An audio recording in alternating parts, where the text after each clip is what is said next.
السلام علیکم ورحمۃ اللہ وبرکاتہ۔ رب اشرح لی صدری ویسر لی امری واحلل عقدۃ من لسانی یفقہوا قولی رب یسر ولا تعسر وتمم بالخیر۔ سورہ آل عمران کی کچھ آیات دیکھیں گے۔ آیت نمبر 186 سے دیکھتے ہیں۔ اعوذ باللہ من الشیطان الرجیم، بسم اللہ الرحمن الرحیم۔ لَتُبْلَوُنَّ فِي أَمْوَالِكُمْ وَأَنفُسِكُمْ وَلَتَسْمَعُنَّ مِنَ الَّذِينَ أُوتُوا الْكِتَابَ مِنْ قَبْلِكُمْ وَمِنَ الَّذِينَ أَشْرَكُوا أَذًّى كَثِيرًا وَإِن تَصْبِرُوا وَتَتَّقُوا فَإِنَّ ذَلِكَ مِنْ عَزْمِ الْأُمُورِ۔ کیا بات ہو رہی ہے آزمائشوں کی۔ سورہ بقرہ اور سورہ آل عمران کیونکہ جوڑا ہے، جوڑے کی شکل میں ہے قرآن میں، تو ان کے مضامین بھی ملتے جلتے ہیں۔ اب کیونکہ اختتام ہو رہا ہے سورہ آل عمران کا، سورہ بقرہ کا بھی اختتام جب ہوا تو وہاں پہ کچھ آیات ایسی موجود تھیں جس میں دعائیں تھیں، اور آج کی جو ہم آیت پڑھیں گے اس سے ملتی جلتی آیت بھی لگ بھگ تقریباً ایسی ہی آیت سورہ بقرہ میں بھی موجود ہے۔ تو آزمائش کی ابتلا کی بات یہاں ہو رہی ہے۔ اللہ رب العزت فرما رہے ہیں البتہ تم ضرور آزمائے جاؤ گے۔ اب یہاں پہ دو الفاظ ہیں، یہ لام تاکید ہے، لام کے اوپر جو زبر لگا ہے، اور یہ نون ثقیلہ ہے یا نون مشدد ہے، یہ بھی تاکید کے لیے آتا ہے کہ البتہ تم ضرور بضرور آزمائے جاؤ گے۔ فی اموالکم، اپنے مالوں میں، وانفسکم، اور اپنے نفسوں میں۔ تو انسان کی آزمائش ضرور بضرور ہونی ہے، ایسا ہے نہیں کہ کوئی آزمایا نہیں جاتا ہو، کیونکہ اللہ نے دو تاکیدوں کے ساتھ یہاں فرمایا ہے کہ آزمائش تو ضرور بضرور آنی ہے۔ اور یہاں پہ خاص کر کے کیا بات ہو رہی ہے، دین کی راہ میں بات ہو رہی ہے۔ جنرلی بھی ہے کہ دنیا میں ویسے بھی دیکھیے نا، انسان پہ آزمائش تو آتی رہتی ہے، جان مال میں کوئی تکلیف ہے، کوئی بیماری آ گئی، کبھی پیسوں کی فراوانی ہو جاتی ہے، کبھی تنگی ہو جاتی ہے، عام حالات میں بھی یہ چلتا ہے۔ اور جب انسان اللہ کی راہ میں نکلتا ہے اور پھر اس پر یہ آزمائشیں آتی ہیں یا اللہ کو راضی کرنے کے لیے کوئی فیصلہ کرتا ہے اور پھر اس کو اس فیصلے کی وجہ سے مشکلات فیس کرنی پڑتی ہیں، تو شیطان زیادہ وسوسہ ڈالتا ہے کہ یہ تم چلی تھی نیکی کرنے اور اب دیکھو کہ تمہارے ساتھ کیا حال ہو رہا ہے۔ تو آزمائشیں تو ویسے بھی آنی ہیں۔ تو جب اللہ کی رضامندی کا کوئی کام کرتے ہیں، اللہ کو راضی کرنے کے لیے کوئی فیصلہ کرتے ہیں، تب بھی آزمائش آتی ہے، اور انسان کیا ہوتا ہے، ٹوٹ پڑتا ہے پھر اس وقت، کیونکہ اس کے ذہن وہ ایک سیلف پٹی کا شکار ہو جاتا ہے نا کہ میں تو اچھا بھلا جی رہا تھا اور میری تو ساری چیزیں ٹھیک چل رہی تھیں اور میں نے یہ ڈیسیجن لیا اور اب مجھے یہ ساری چیزیں فیس کرنی پڑ رہی ہیں۔ تو ہمیں یہ سوچنا چاہیے کہ وہ چیزیں تو مکتوب تھیں، وہ تکالیف تو مکتوب تھیں، کیونکہ اللہ رب العزت نے قرآن میں ایک اور جگہ بھی فرمایا نا کہ یہ سب کچھ لکھا ہوا ہے، پہلے سے مکتوب ہے۔ تو یہ آزمائشیں جو ہیں، پریشانیاں جو ہیں، تو مکتوب آنی تھیں، اللہ کی راہ میں آ گئیں تو باعث ثواب ہے۔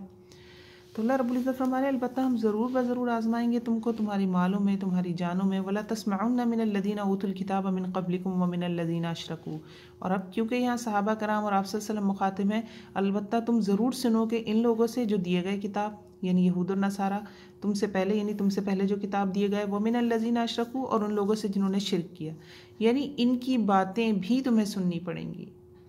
تو جان اور مال کی آزمائش ایک جنرل بات کرنے کے بعد خاص کر کے پھر اس ماحول کے حوالے سے بات کی گئی کہ ان کے پروپیگنڈے جو یہ کریں گے، باتیں بنائیں گے، اپنی زبان سے اذیت دیں گے، یہ بھی سننی پڑے گی۔ کیونکہ دیکھیے ایک ایسی جماعت تیار ہو رہی تھی مکہ میں اور پھر مدینہ میں جس نے آدھی دنیا پر حکومت کرنی تھی، اسلام کا پیغام آگے لے کر جانا تھا، کوئی چھوٹی موٹی بات نہیں تھی۔ ہم احد میں دیکھتے ہیں، ہم پیچھے کتنی آیات پڑھ کر آئے کہ ناکامی کا سامنا ہوا اور پریشانیاں جھیلی مسلمانوں نے۔ تو ذہن میں سوال آتا ہے کہ اتنی سختی، پھر مزید جو کچھ ایسے غزوات ہوئے جن کے بارے میں انشاءاللہ ہم گاہے بگاہے پڑھتے جائیں گے قرآن میں جہاں جہاں آئے گا، تو اس میں آپ دیکھیں گے مسلمانوں کو نے بہت تکلیف اٹھائی۔ تو اصل بات یہ تھی کہ ایک ایسی جماعت تیار کرنی تھی اللہ نے، اور ایک طریقہ ہمیں سکھانا تھا کہ جس سے کیا چیز تھی کہ سپر پاور سے اس نے ٹکرانا تھا نا۔ بات ساری یہ تھی کہ آسان چیز نہیں تھی، وہ اس وقت کی جو سپر پاورز ہیں ان سے ٹکرانا تھا، تو اپنے اندر ایک پاور پیدا کرنی تھی، اور وہ اللہ نے کس طرح پیدا کی، مشکل حالات سے۔ اور ایسا ہوتا ہے ہمیشہ، مشکل حالات سے ہی سیکھتے ہیں۔ اچھے حالات سے انسان بہت زیادہ سیکھتا نہیں ہے، بلکہ کیا کرتا ہے، آسائشوں کا عادی ہو جاتا ہے۔ تکالیف سے انسان اصل میں سیکھتا ہے، اصل جو پرورش ہوتی ہے نا وہ مشکل حالات سے ہوتی ہے۔ اور یہی بات اللہ سے تعلق میں بھی ہے، جو تکلیف کے وقت اللہ سے تعلق بنتا ہے نا، وہ خوشیوں کے وقت اللہ سے تعلق نہیں بنتا۔ وہ ہم کہتے ہیں شکر کے سجدے بھی کر لیتے ہیں، نوافل بھی کچھ لوگ پڑھ لیتے ہیں، اور اس وقت بھی فوراً ہی ہاتھ جوڑ کے، کوئی خوشی ملتی ہے ہاتھ جوڑ کے اللہ کے آگے اس کی تعریف بیان کرتے ہیں، اس کا شکر ادا کرتے ہیں، لیکن اس کے فوراً بعد ہمارا دل کیا سیلیبریشن کی طرف غافل ہو جاتا ہے۔ تو چیز جو ہے وہ وہی ہے کہ وہ سونا کہتے ہیں نا کہ تب تپایا جاتا ہے، پکایا جاتا ہے تو کندن بن جاتا ہے۔ بہرحال تو مسلمانوں کو کہا جا رہا ہے کہ یہود و نصارہ سے بھی تمہیں سننا پڑے گی، اور یہ مشرکین ہیں یہ بھی خوب پروپیگنڈے کریں گے، عددن کثیرہ، بہت زیادہ تکلیف دہ باتیں، مطلب ایسی نہیں کہ چھوٹی موٹی بات کوئی کر دی اور پھر بڑی تکلیف دہ باتیں سننی پڑیں گی۔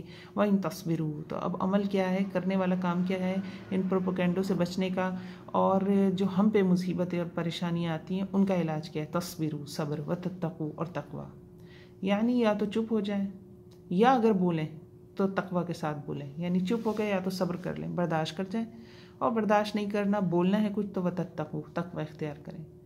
آپ میں سے ہر ایک نے کسی نہ کسی اپنی زندگی کے دوراہے میں یہ سچویشن فیس کی ہوگی، جب آپ بہت شدید پین میں ہوں گے اور کوئی آزمائش آپ پر آ پڑی ہوگی۔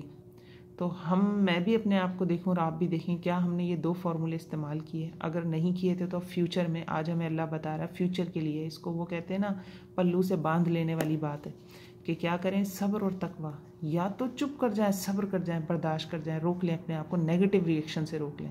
صبر کیا ہے؟ نیگیٹو ری ایکشن۔ یا وَتَتَّقُوا، بولیں تو تقوی کے ساتھ، اللہ کے خوف کے ساتھ، کوئی بات کرنی ہے، اپنی بات آگے بڑھانی ہے، کسی کی غلط بات پر جواب دینا ہے تو تقوی کے ساتھ ہو۔ فَإِن ذَلِكَ مِنْ عَزْمِ الْأُمُورِ، اور پھر دیکھیں یہ 2 چیزوں کے بارے میں کیا اللہ رب العزت فرما رہے ہیں، تو بے شک یہ بڑے کاموں میں سے، ہمت والے کاموں میں سے، اور یقین کریں صبر کرنا، بے شک صبر کرنا بڑے ہمت والے کاموں میں سے۔ ایک تو معاملہ وہ ہوتا ہے نا کہ آپ غلطی پر ہیں تو آپ تو خود ہی منہ چھپاتے ہیں، آپ چاہتے ہیں کوئی ڈسکشن نہ ہو۔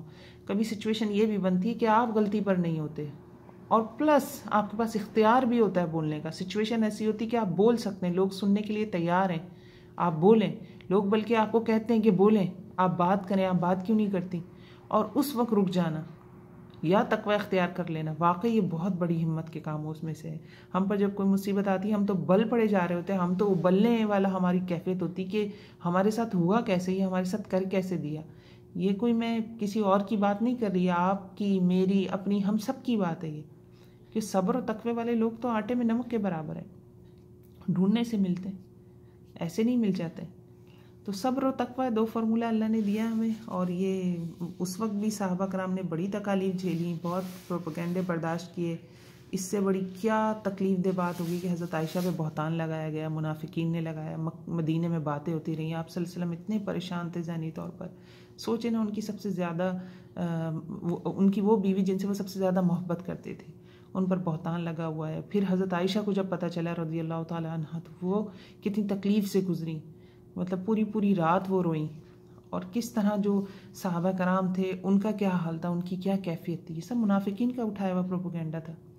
تو اللہ رب العزت ہمیں بھی یہ صبر و تقوی پیدا کرے، میں بھی اپنی زندگی میں جھانکوں، آپ بھی جھانکیں، پیچھے اپنے کچھ رویے ہیں، ہو سکتا ہے اس وقت ہم بہت جذباتی ہیں اور ہم نے صبر و تقوی اختیار نہ کیا ہو، آج یہ آیت پڑھ کے ہمیں اپنی اب وہ جذبات بے وقوفی لگ رہے ہوں گے یقیناً، تو آگے اللہ مستقبل میں ہمیں صبر و تقوی والا بنائے۔ السلام علیکم ورحمۃ اللہ وبرکاتہ۔